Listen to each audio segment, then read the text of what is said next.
Bem, eu podia falar sobre outra coisa, mas isso fez eu pensar muito. Olha você aí, né? Provável que tenha se perguntado sobre como as coisas e o mundo surgiram, mas por que existe algo ao invés do nada?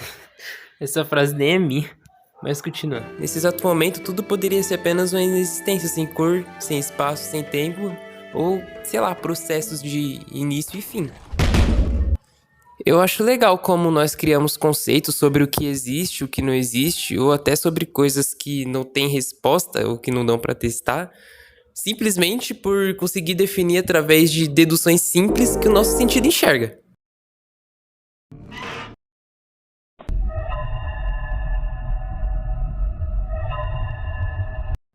Por que você acha que a maioria das pessoas imagina o vazio como, deixa eu pensar, algo escuro, vazio, ou também, sei lá, que temperatura teria o morno?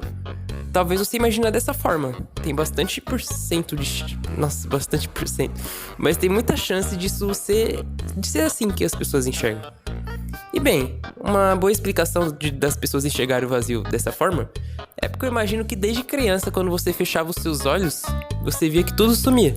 Aí ficava literalmente preto e talvez vazio, você não via nada. E você, pronto, isso aqui é a definição do nada.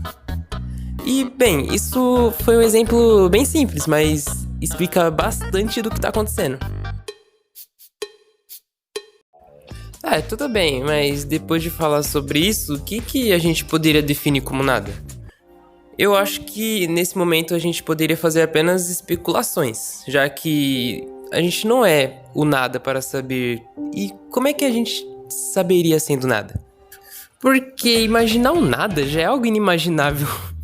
E também irrespondível, mas a gente responde fácil. Porque, tipo assim, antes de você assistir esse vídeo, eu já imagino que você já tem uma base do que seria o nada. Mano, me explica o que é o nada. Só falta isso para eu ser alfa.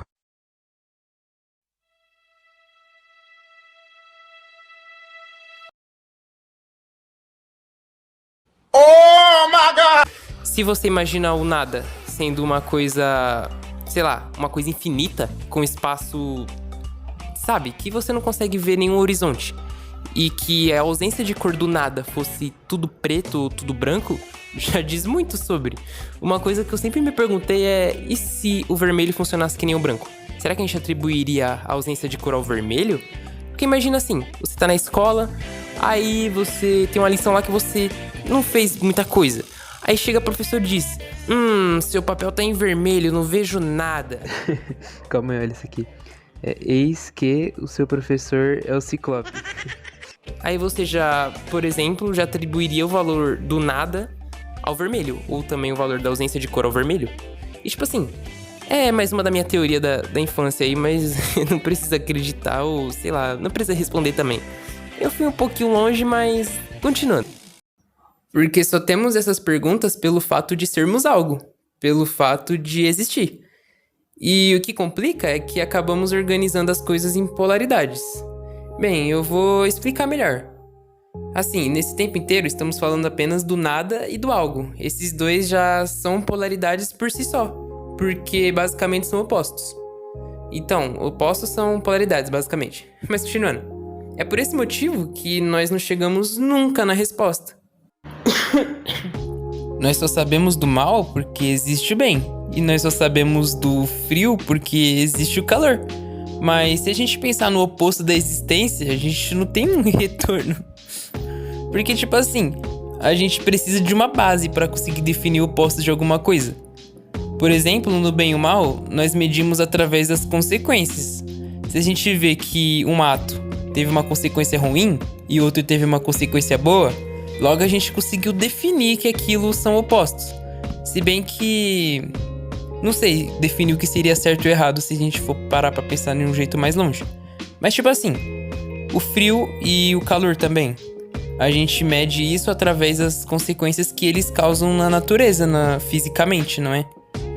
E tipo assim, até que a inexistência de alguma coisa tem uma certa base pra gente medir. Mas fica vendo, no final, como é que isso vai acontecer que a gente não vai chegar na resposta ainda. Imagina um cara. E imagina que esse cara tá dentro da casa dele. Tudo bem até aí. Aí do nada esse cara some. Mas nós só sabemos que ele sumiu porque tem uma casa que tá mostrando que ele não tá lá. Aí, por exemplo, a casa dele também some. Aí mostra o mundo em volta da casa dele. Mas a gente só sabe que a casa sumiu porque a gente tá vendo o mundo em volta da casa, só que sem a casa. Aí o mundo também some. Aí fica, sei lá, o espaço. Mas aí o espaço também some. Aí, tipo, a gente fica numa regressão. Praticamente uma regressão infinita. E é esse o ponto.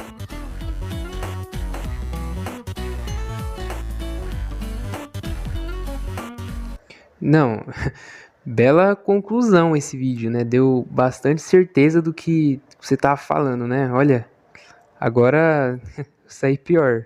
Não, a realidade é que o vídeo completo dá 2 minutos, o resto é conteúdo adicional. E sem contar que era mais fácil falar que o nada não existe. Estaria mentindo? Não, né? Eu acho que não. Não, cara, calma aí. É que, tipo assim, a realidade é que esse é só mais uma das interpretações do que seria o nada. Existem, sei lá, várias outras. E é uma ideia legal, pelo menos pra mim, quando se conversa com outra pessoa te ajudando a entender esse tipo de, sei lá, esse tipo de coisa. E também a gente pode seguir a partir do que você falou. O nada pode simplesmente não existir. Ou por ele literalmente ser o nada, ou porque o nada não pode existir ao mesmo tempo que ele é o que é, entendeu? E também tem aquela coisa curiosa sobre alguma coisa que pode algum dia simplesmente virar nada, e ao mesmo tempo que o nada não pode criar algo. A conversa aumenta cada vez mais. Mas, porém, no fim de tudo, uma certa conclusão, a gente poderia dizer que nada existe e também dizer que tudo existe. Porque, sei lá, não sei de conclusão nenhuma, não.